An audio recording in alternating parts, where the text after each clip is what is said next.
মরুর বুকের সেই বিশ্বকাপে ৪৮ দল খেলবে ৫ শহরের ১৫টি স্টেডিয়ামে। ২০৩৪ ফিফা বিশ্বকাপ আয়োজক হিসেবে নির্বাচিত হয়েছে মরুর দেশ সৌদি আরব। আয়োজক চূড়ান্ত করতে ফিফার ভার্চুয়াল কংগ্রেসে একক প্রার্থী হিসেবে সদস্য দেশগুলো সমর্থন জানিয়েছে সৌদি আরবকে। আর এছাড়া ২০৩০ সালের greatest show on earth Morocco, Spain ও পর্তুগাল মিলে আয়োজন করবে বলে সিদ্ধান্ত জানিয়েছে ফুটবলের অভিভাবক সংস্থা।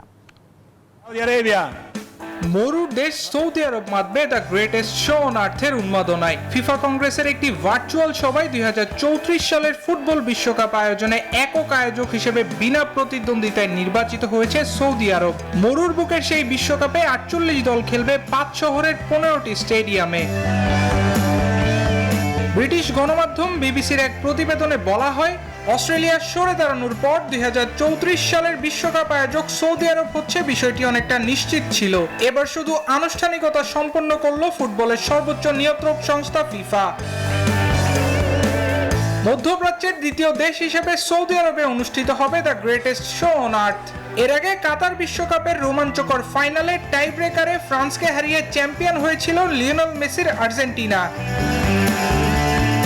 কংগ্রেসে ২০৩৪ বিশ্বকাপ ছাড়াও ২০৩০ বিশ্বকাপের আয়োজক দেশ হিসেবে স্পেন, পর্তুগাল ও মরক্কোকে নিশ্চিত করেছে ফিফা। এছাড়া বিশ্বকাপের শতবর্ষ পূর্তি উপলক্ষে উরুগুয়ে, আর্জেন্টিনা ও প্যারাগুয়ে আয়োজন করবে শুরুর দিকের একটি করে ম্যাচ। আল দাইয়ান, নিউজ 24।